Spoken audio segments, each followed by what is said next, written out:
আসসালামু আলাইকুম।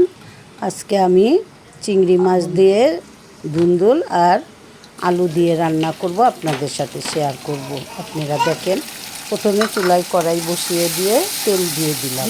তেলটা গরম হওয়াতে পেঁয়াজ আর চিংড়ি মাছ আমি তেলে ভেজে নিলাম। নিয়ে এখন গুঁড়ো মশলা দিলাম, একটু সামান্য আদা রসুন বাটা, মরিচ গুঁড়ো, হলুদ গুঁড়ো, সামান্য একটু ধনিয়া গুঁড়ো দিয়ে ভালো করে মশলাটা কষায় নিলাম। নিয়ে প্রথমে আমি আলুগুলো দিয়ে দিলাম। আলুগুলো মশলার সাথে লবণ দিয়ে দিলাম, লবণ দিয়েছিলাম না আগে, তাই আলুগুলো মশলার সাথে আমি কষায় নিব ভালো করে।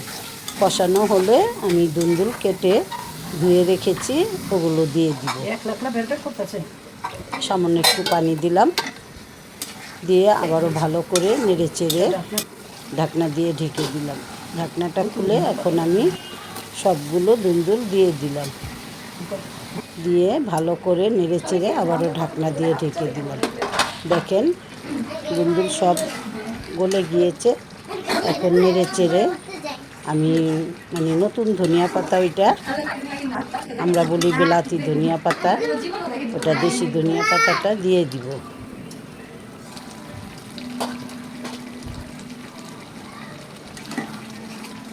রান্নাটা প্রায় হয়ে এসেছে।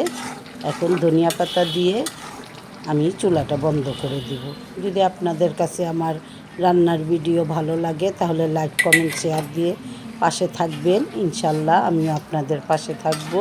তো সবাই আমার পেজটাকে একটু ফলো করবেন।